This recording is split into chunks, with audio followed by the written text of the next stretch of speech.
Hi everyone, this is Kyle, and today we'll be talking about how Cursor is using MCP to help enterprises build better and faster workflows. So let's jump right into it. So what is MCP? MCP USDC style, which allows AI assistants like Cursor, Windsurf, etc. to plug directly into your corporate data sources and tools. There's no need for custom integrations and preserving context around different workflows. By configuring global and per project MCP endpoints in Cursor, enterprises can automate everything from microservice scaffolding to API stub generation. You can also do pull request templating and compliancy checks. This is now reducing developer ramp-up time by 50% and reducing manual boilerplate setups by 80%.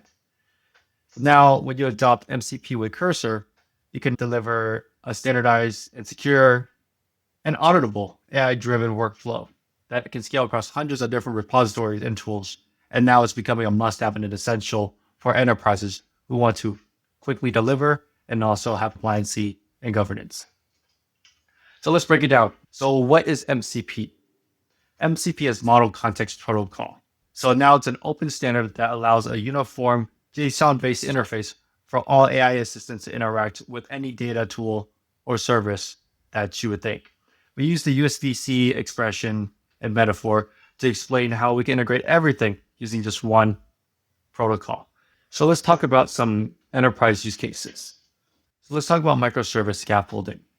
Cursor is able to read your MCP, and it now fetches your OpenAPI schemas from all your internal registry and repository that you're working with.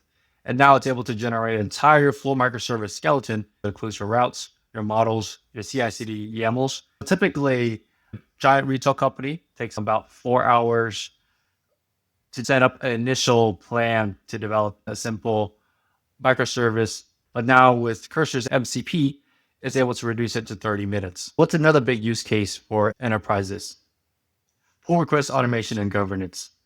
After code generation, Cursor is able to draft a PR configured via your MCP protocol, complete with security scan badges, test templates, and compliancy checklists sourced from your policy servers. Now, you're able to enforce soft checks automatically in each PR, saving companies almost 10 hours a week in manual reviews.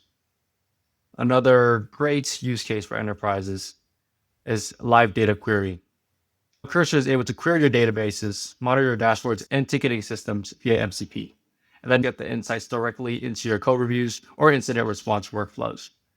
You can do real-time performance audits in code, reducing mean time to recovery by 25%. So what are some upsides and pros?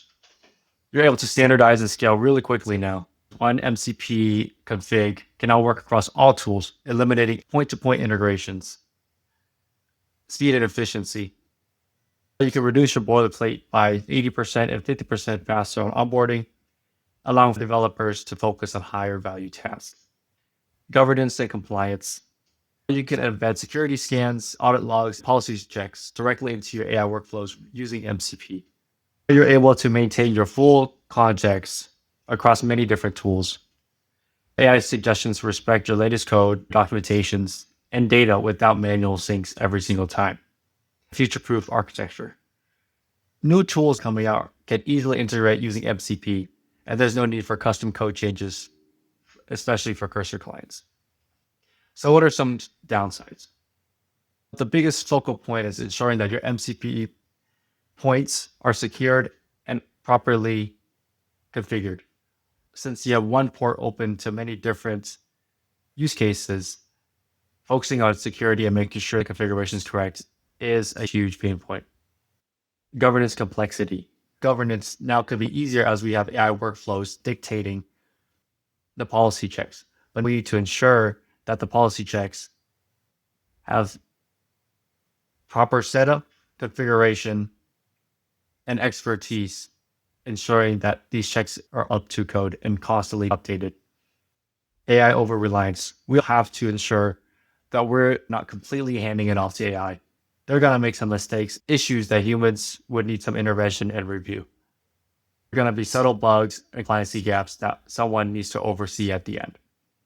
What are some key next steps for you to get started into MCP? We recommend everyone pilot their systems and MCP inside of a sandbox environment. Do not use any critical services or actual project code when you're setting up the sandbox. Select a non-critical service and implement MCP for scaffolding generation. Now you'll be able to see if you have time savings and security gaps within your protocol.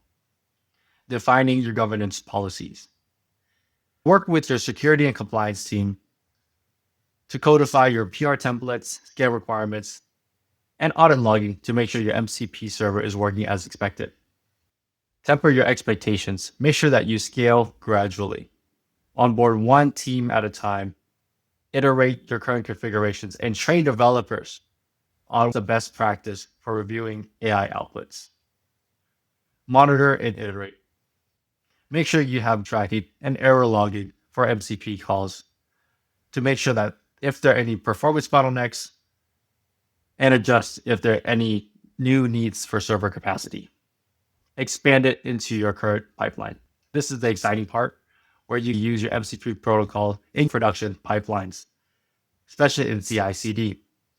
Make sure incident responses and data analysis workflows are efficient, working towards your full enterprise goals, and see how this can improve your ROI over time. By thoughtfully balancing the powerful efficiency gains of MCP workflows by using robust governance and incremental rollout, enterprises can harness AI's full potential without high risks. Thanks for watching.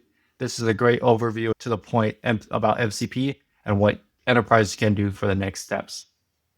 In the next video, we'll be showing you how to use MCP setting up microservices scaffolding.